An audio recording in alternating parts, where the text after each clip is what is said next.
Imagine waking up tomorrow. Outside, the world is just as you left it. The sun rises. The birds sing. But all the money has vanished. There are no coins in your pocket. No notes in your wallet. The numbers in your bank account have disappeared. How would you get your morning coffee? How would you buy food for dinner? This may feel like a strange, unsettling dream. Yet for most of human history, this was simply life. Long ago, before the first cities were ever imagined, humans roamed the earth in small, nomadic bands. They were families, clans, tribes. Their world was immediate and tangible. Survival depended on the rhythm of the seasons and the strength of their community. A successful hunt was a feast for everyone. A good harvest ensured no one went hungry. Generosity was not just a virtue.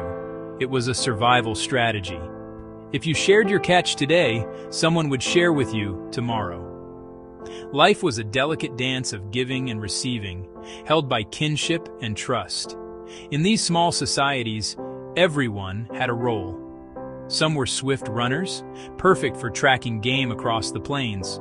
Others had patient hands, crafting sharp stone tools and weaving sturdy baskets. A person's skill was their contribution to the group.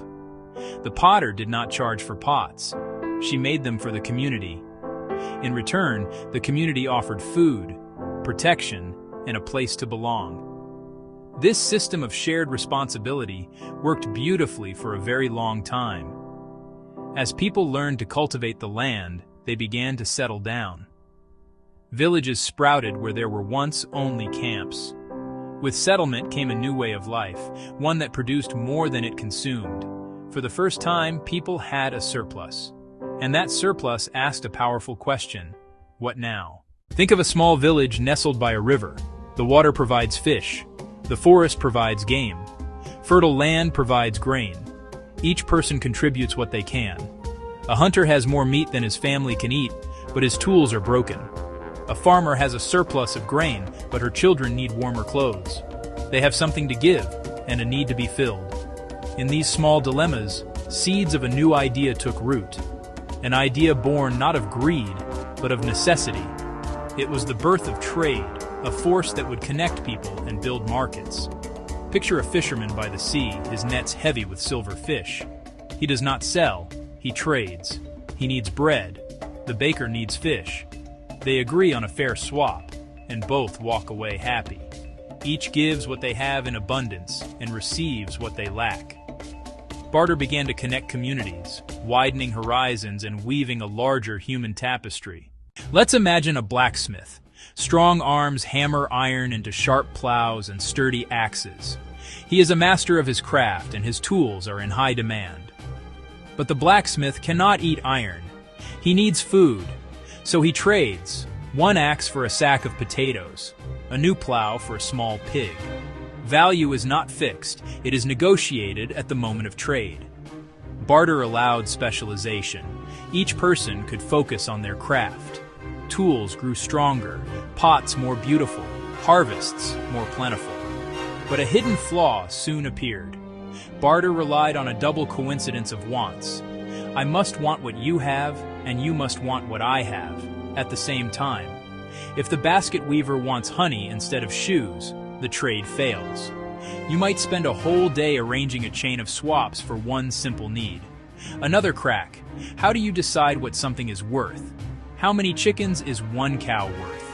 It depends on size, age, season. And if you only need a little, others may refuse to divide. Perishable goods add pressure, trade quickly, or lose value. Durable goods like tools and pots held value longer, tilting the market. Barter was a good first step, but not a final solution. As villages grew into bustling towns, barter's problems grew louder. Trust was personal in small villages. Among strangers it frayed. How do you make change for a cart of wheat? A goat is valuable, but you cannot trade a leg and keep the rest whole. The system that built markets began to hold them back. People experimented, using certain goods as a medium of exchange: salt, cattle, shells, even carved stones.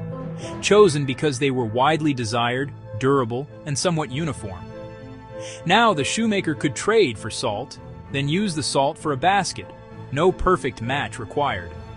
But carrying wealth in bags or on hooves was cumbersome and risky. Standards still varied. One cow, not quite another. One handful of salt, not as pure as the next. Commodity money helped, but the puzzle of trade was not yet solved. As towns swelled into cities and routes crossed continents, small flaws became concrete barriers. Barter was a set of footpaths. The new economy needed avenues, intersections, signals to guide the flow. What the world needed was a universal language of value that strangers could trust, across the street or across the sea. The system of direct trade had taken humanity far, but the marketplace strained, desperate for reliability.